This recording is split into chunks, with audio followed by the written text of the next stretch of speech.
किसान भाइयों और बहनों, नमस्कार और राम राम। आज हम ऐसे विषय की ओर आपको ले जाना चाहेंगे जो पोषण से जुड़ा हुआ है। जैसे आजकल का जो समय है, सारे लोग जो है अपने स्वास्थ्य के प्रति जागरूक रहते हैं। साथ ही साथ कई प्रकार की जो बीमारियां हैं, जैसे खास तौर से हमारे देश में आजकल जो बढ़ती जा रही है, जैसे हृदय रोग है, डायबिटीज है, तो इसके ऊपर काफी जागरूक रहते हैं। साथ ही साथ अपने स्वास्थ्य के लिए कुछ जो खाद्य पदार्थ है उसमें भी परिवर्तन लेकर आते जा रहे हैं हमारे किसान भाई भी और हमारे सभी जो लोग सुनने वाले हैं। कई प्रकार के जो न्यूट्रिएंट्स है वो ये देखते हैं कि किसमें ज्यादा न्यूट्रिएंट्स मिल रहे हैं, पोषक तत्व ज्यादा मिल रहे हैं। तो इसी में एक शब्द आता है सुपर फूड। सुपर फूड ऐसे पदार्थ होते हैं जिसमें कहा जाए पोषक तत्व जो होते हैं, विटामिन, खनिज वगैरह जो है, ये काफी प्रचुर मात्रा में कम मात्रा लेने पर ही हमको प्राप्त हो जाते हैं। तो आज जो है हम कुछ ऐसे ही चर्चा को आगे बढ़ाने वाले हैं और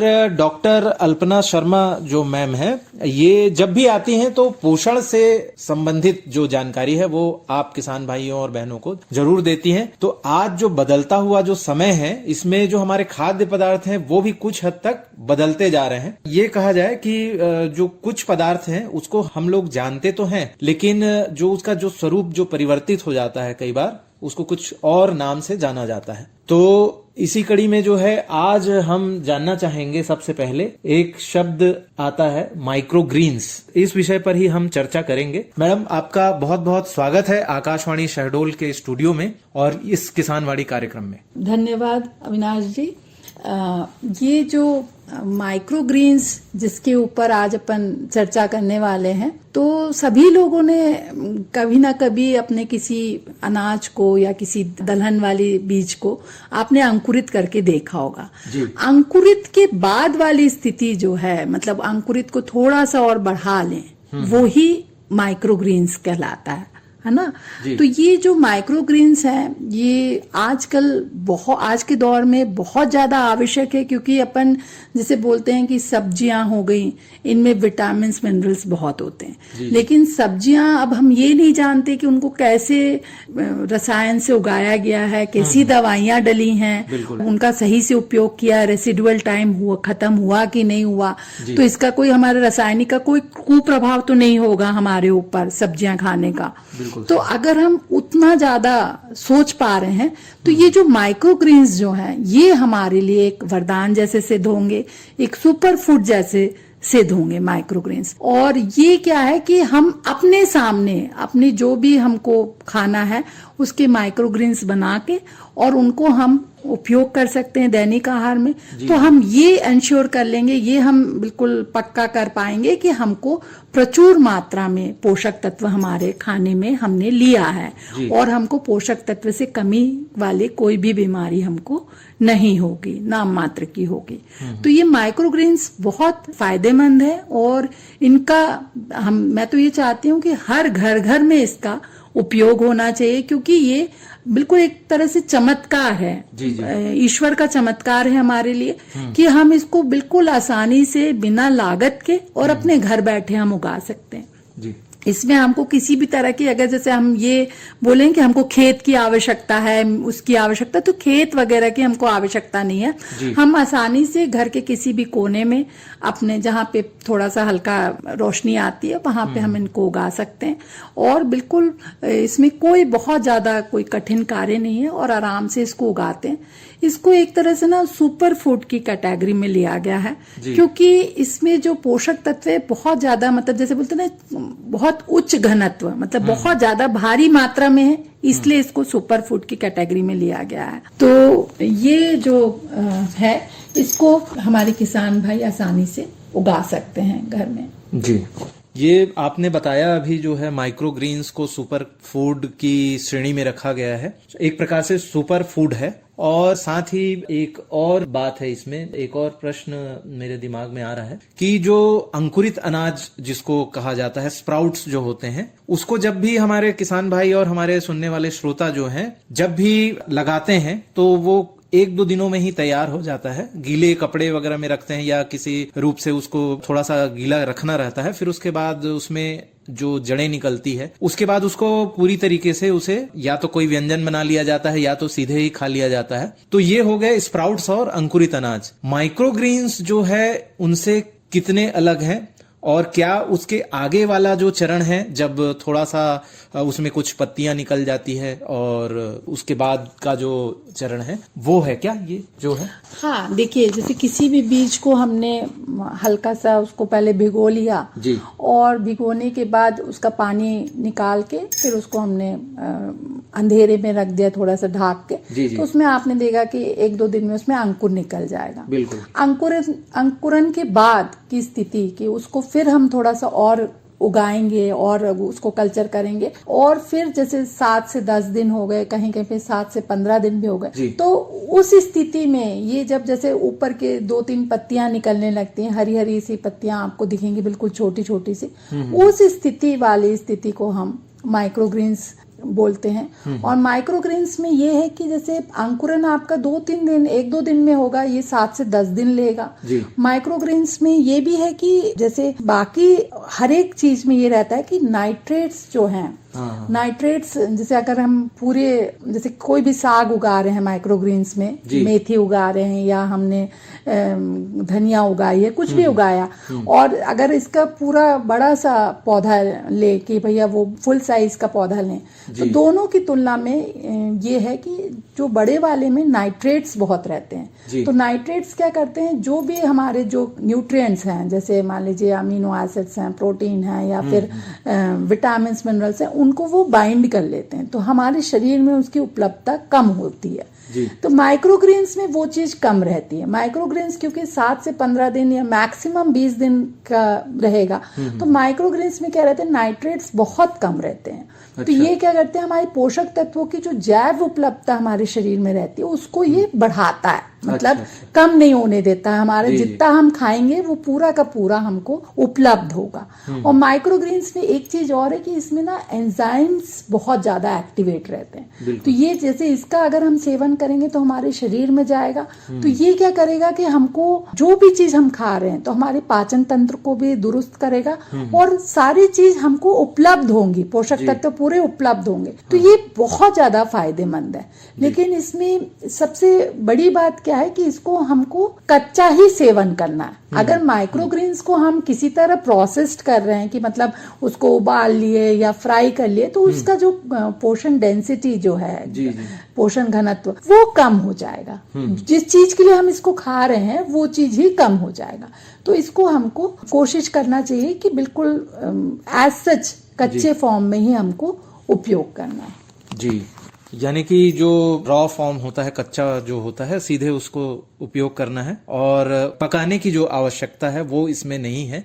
क्योंकि ऐसे भी हम देखते हैं कि जो हमारी जो खाद्य सामग्री ज्यादातर होती है, पकाने के बाद जो है कई बार डीनेचर हो जाती है, उसमें जो पोषक तत्व हैं उसमें कमी आ जाती है। और कई प्रकार की जो विधियां जो हम लोग अपनाते हैं उसमें कभी कभी जो है जो विधियां गलत भी हो जाती हैं, क्योंकि पकाने से बहुत सारे पोषक तत्व नष्ट हो जाते हैं। तो इसलिए कुछ हद तक कच्चा इसको खाना आवश्यक हो जाता है। अब जो है इसमें अगला प्रश्न ये है कि माइक्रोग्रीन्स के जो प्रकार हैं वो मुख्य रूप से कौन कौन से हैं, उनके विषय में जानेंगे। देखिए, माइक्रोग्रीन्स में जैसे कि मतलब आप जिस तरह का बीज आप इस्तेमाल कर रहे हैं, मान लीजिए आपने जैसे वो मटर हो गया, सूरजमुखी हो गया या फिर मकई वाला हो गया, तो ये एक प्रॉपर इनका मतलब एक सही तरीके से इनका तना और स्टेम वगैरह निकलेगा, तो इनको तना वाला माइक्रोग्रीन्स बोलते हैं। अच्छा। फिर अगर आपने बीज मसाले वाला लिया है, मतलब आपने जैसे धनिया वाला लिया है, मेथी वाला, तो इनका जब आप इनका जो हरी पत्ती का सेवन करेंगे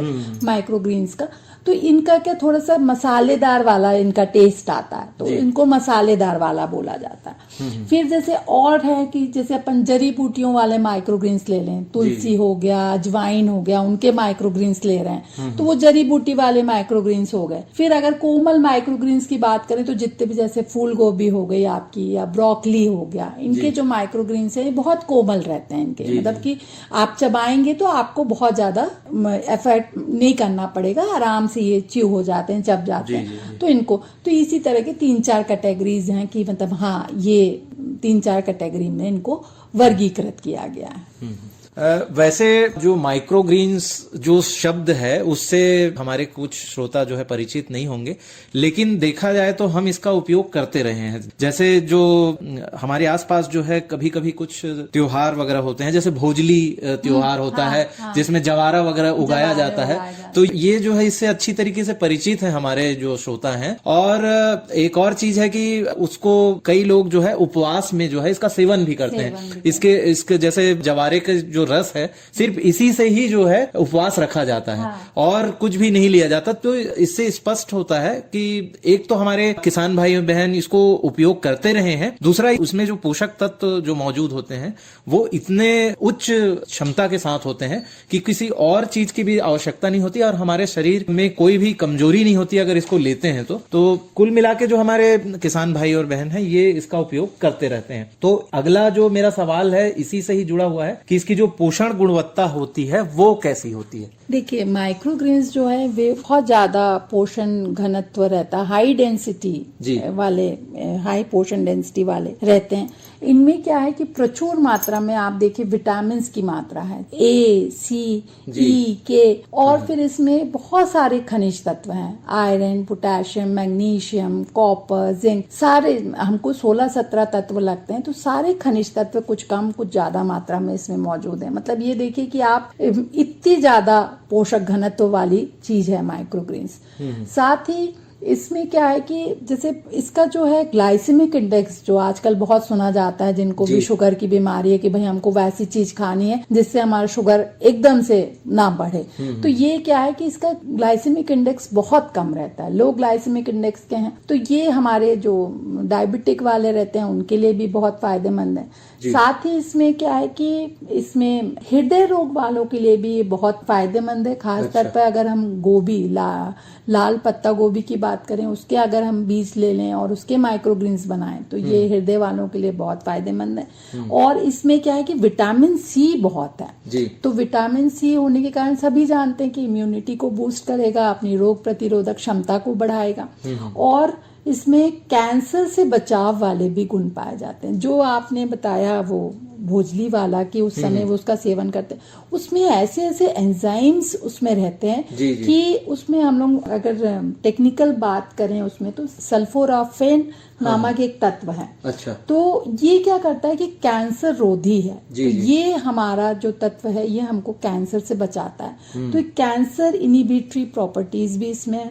साथ ही इसमें माइक्रोग्रीन्स है, आप देख रहे हैं कि इसमें प्रचुर मात्रा में आहारीय फाइबर्स रहते हैं। तो ये क्या करते हैं, हमारे पाचन तंत्र को भी दुरुस्त करते हैं और हमें जैसे किसी भी तरह की पेट की समस्या नहीं होती। फाइबर्स वैसे भी रेशे का प्रचुर मात्रा में हमें उपयोग करना चाहिए खाने में। तो ये क्या है कि उस चीज को भी ये बैलेंस करता है। तो माइक्रोग्रीन्स में इतने सारे पोषक तत्व आपको आसानी से मिल जाते हैं। जी।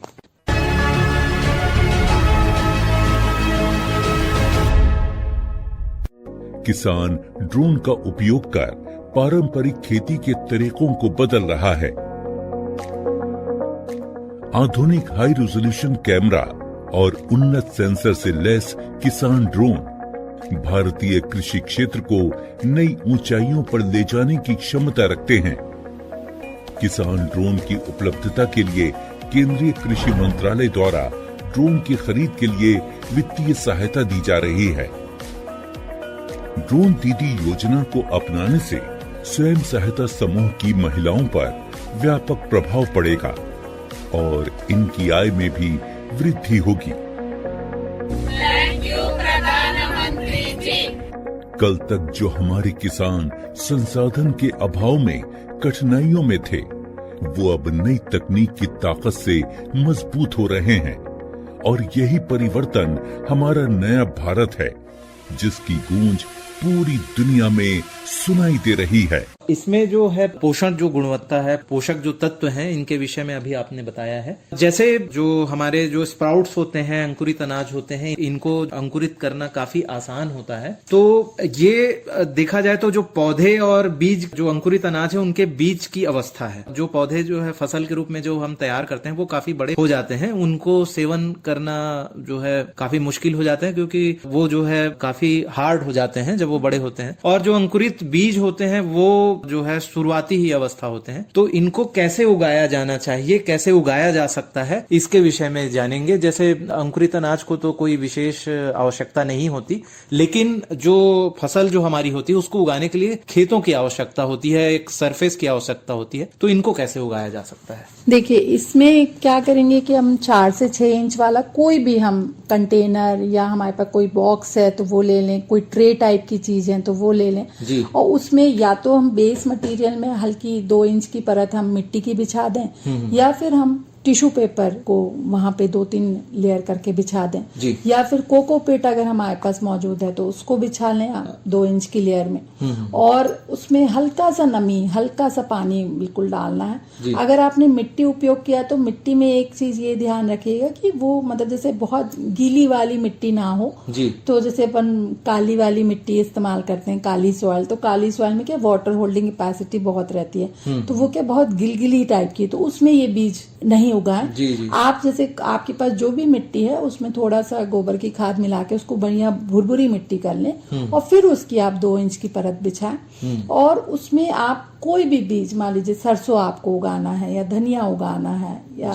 मेथी उगाना है, तो इनको आप ऐसा करें कि पहले थोड़ा सा 4 से 6 घंटा भिगो दें पानी में जी। तो बीज जैसे पानी में भिगोएंगे तो थोड़ा सा फूल जाएंगे बीज। अब फिर उस बीज को निकाल के आप हल्का सा इसके ऊपर आप फैला दें हल्का से। ऐसे ध्यान रखें कि बहुत घना भी नहीं बोना है और बहुत बिर्रा भी नहीं बोना, तो आप हल्का हल्का उनको भुरभुरा करके डाल दें उसके ऊपर।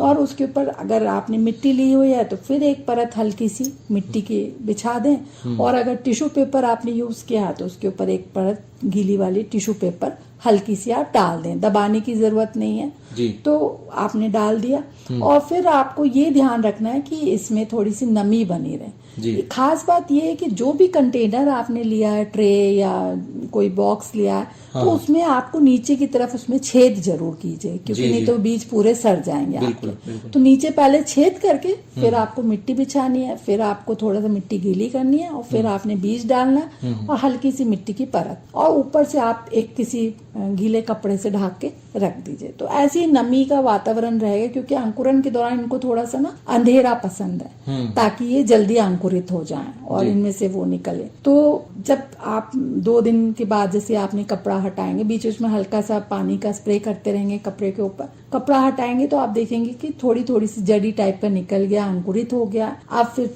थोड़ा कोशिश कीजिए उनको रोशनी में रखें, हल्की रोशनी में, और आप समय समय पर जैसा आपको दिख रहा है, अगर ये सूख रहे हैं तो थोड़ा सा पानी आपने डालना है, वो भी थोड़ा आप किसी स्प्रे बॉटल को रख लें, उससे आप हल्का हल्का पानी डाल दें इसमें और बिल्कुल 7 से 10 दिन में बिल्कुल आसानी से ताजे माइक्रोग्रीन्स, आपको जिस चीज का आपको माइक्रोग्रीन्स चाहिए वो आपको स्वादिष्ट और बिना लागत के आपको माइक्रोग्रीन्स घर पे ही तैयार हो जाएंगे। और इनमें एक और तरीका हो सकता है कि जैसे हम मान लीजिए हमारे पास मिट्टी नहीं है, कोकोपीट नहीं है, कोई टिश्यू पेपर का इस्तेमाल नहीं है, तो हम ऐसा कर सकते हैं कि बेस में कोई एक कंटेनर रख लें, थोड़ा सा गहराई वाला, बहुत गहरा ना हो, 8 से 10 इंच या 12 इंच वाला, उसमें पानी डाल लें और उसके ऊपर एक छलनी रख लें। छलनी के ऊपर भी अगर हम ये बीज को जो आपने फुलो के रखा है उस पर डाल देंगे और ऊपर से हल्का सा आप कोई कपड़ा या कोई करके ढक के रख दें, तो आप देखेंगे वही सेम प्रोसेस 2 से 3 दिन में वो अंकुरित हो गए और फिर उनमें से जड़ निकलने लगी और वो जड़ पानी में चला जाएगा, पानी से वो सारे पोषक तत्व लेते रहेंगे। तो आप उनको 2 से 3 दिन में पानी को बदलते रहिए और वो भी 7 से 10 दिन में वो भी छलनी के ऊपर आपकी ये माइक्रोग्रीन्स तैयार। तो तीनों तरीके से आप तैयार कर सकते हैं। कोई ऐसा इसमें बहुत कुछ टेक्निकल नहीं है। हमारी जो कृषक महिलाएं हैं या फिर हमारे कृषक बंधु लोग हैं, बहुत आसानी से घर पर इसको बना सकते हैं।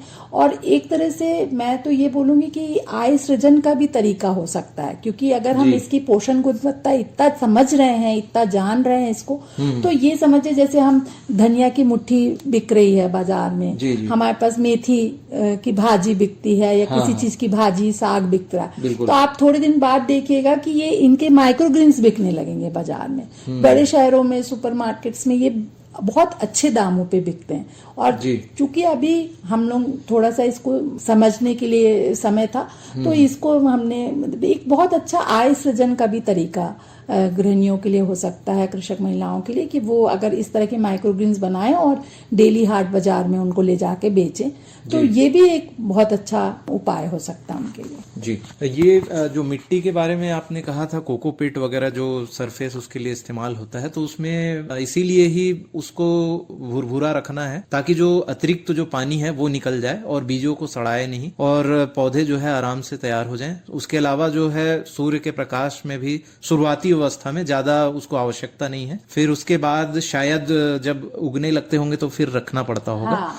जी, उसके बाद अगला जो मेरा प्रश्न था जिसका जवाब आपने पहले ही दे दिया है, रोजगार के लिए जो है, मतलब स्वयं के खाने के लिए तो इस्तेमाल करते हुए समझ में आ रहा था, लेकिन आगे आने वाले समय में जब सभी लोग जो है जागरूक होते जाएंगे, अवेयर होते जा रहे हैं और इसकी जो पोषण गुणवत्ता है उसके बारे में जान रहे हैं, जैसे बहुत सारे विटामिन ऐसे भी होते हैं जो पकाने की गलत विधियों के कारण नष्ट हो जाते हैं, जैसे मुख्य रूप से विटामिन सी की ही बात कहा जाए, थोड़ा सा भी ज्यादा तापमान अगर बढ़ता है तो फिर वो पहले ही कहा गया था कि कई विटामिन जो है डीनेचर हो जाते हैं, तो ये एक बहुत अच्छा पोषक तत्व ये हमको प्रदान कर सकता है। सुपर फूड भी है और आने वाला जो समय है वो कम खा के भी पोषक तत्व ज्यादा मिल सके ऐसे सुपर फूड का ही है। तो ये माइक्रो ग्रीन्स जो है बहुत ही ज्यादा आने वाले समय में हमको लाभ पहुंचाने वाले साबित हो सकते हैं, फायदेमंद साबित हो सकते हैं। आपने उगाने की विधि भी बता दी है, साथ ही जो है इसके अंकुरित अनाज और इसमें जो अंतर है वो भी बताया। सुपर फूड के बारे में भी हमने चर्चा की है, पोषण गुणवत्ता के बारे में भी चर्चा की है। इसमें डायबिटीज और हृदय रोग के विषय में तो आपने बताया था, लेकिन और ये बता दीजिए कि इसमें कैसे ये लाभप्रद हो सकते हैं, फायदेमंद हो सकते हैं, क्योंकि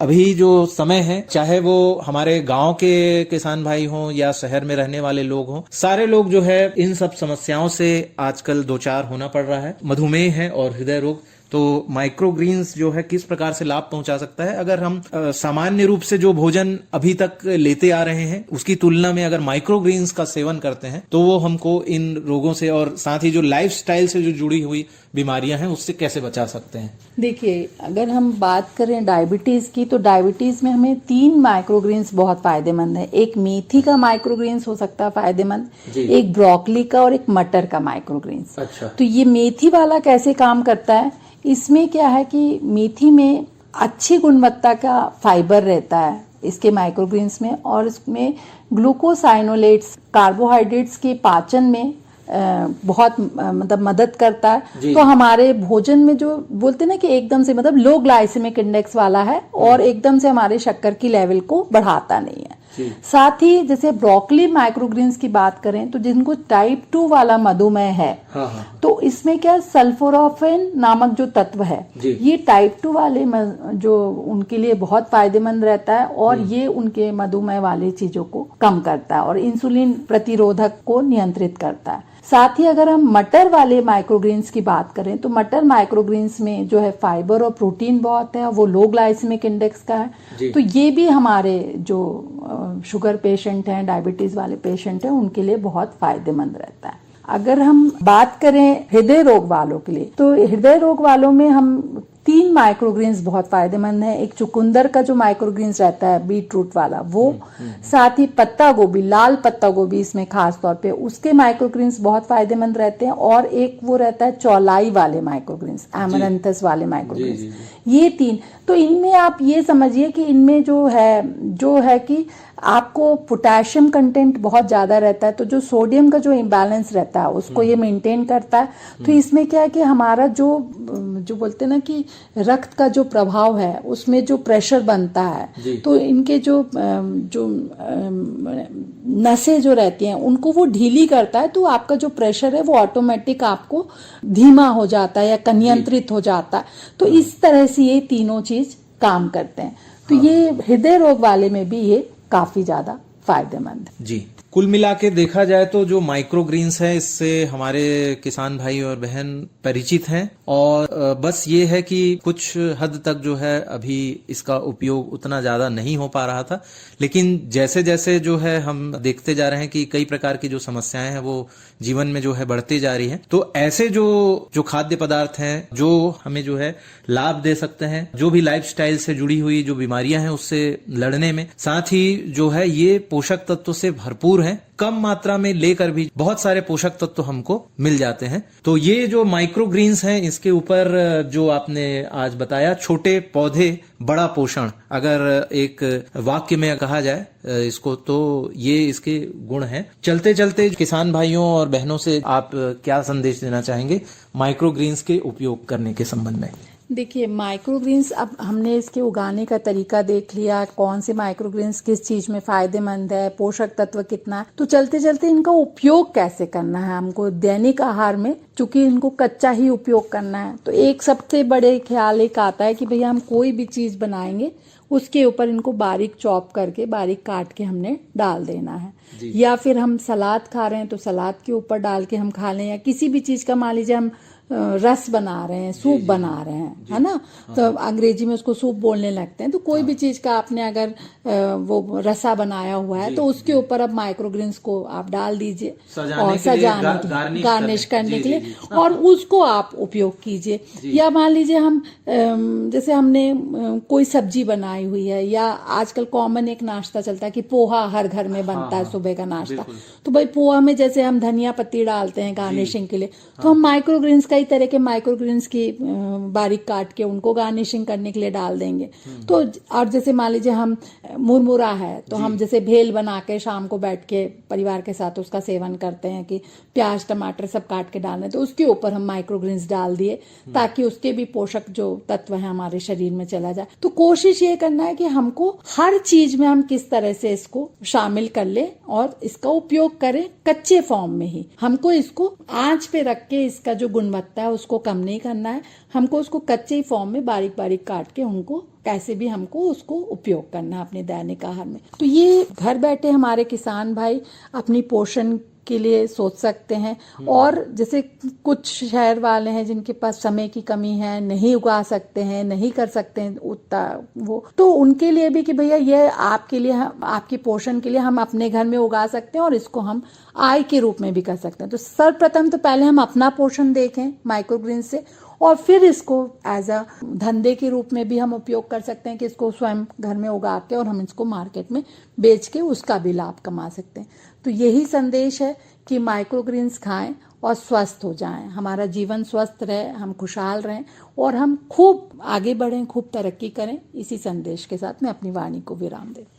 जी, डॉक्टर अल्पना शर्मा मैम, आपका बहुत बहुत धन्यवाद इतने अच्छे विषय को बहुत ही सरल तरीके से समझाने के लिए, और ऐसे ही पोषण से संबंधित जो भी बातें हैं वो आप बताती रहती हैं, आती रहती हैं। तो कम मात्रा में, यानी छोटे पौधे बड़ा पोषण, माइक्रोग्रीन्स, इस विषय पर आज ये जो चर्चा हुई है, इससे हमारे किसान भाई और बहन जरूर निश्चित रूप से लाभान्वित होंगे। आज आपको ये जानकारी प्रदान करने के लिए, ये किसान भाइयों और बहनों को, ये एक नई जो विधा है कृषि की जो है, जिसे हम जानते तो थे लेकिन इसको और आगे बढ़ाना है, ये इस विषय पर जानकारी देने के लिए आपका बहुत बहुत धन्यवाद। धन्यवाद। हर जोखिम से निकल कर फसल आए, सुरक्षित हो जाए, फसल बीमा से हर किसान अब आत्मनिर्भर हो जाए। संकट के समय प्रधानमंत्री फसल बीमा योजना किसानों के लिए वरदान है।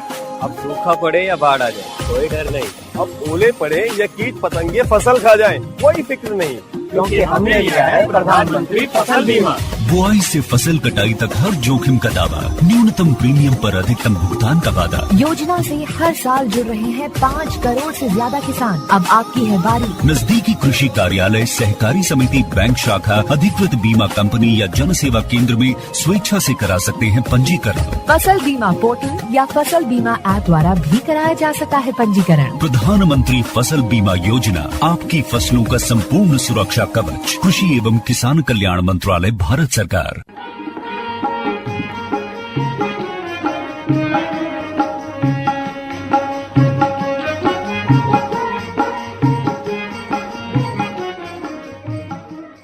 किसान भाइयों और बहनों, किसानवाड़ी कार्यक्रम आज यहीं तक। जय जवान, जय किसान, जय विज्ञान, जय अनुसंधान। आप सबको नमस्कार और राम राम।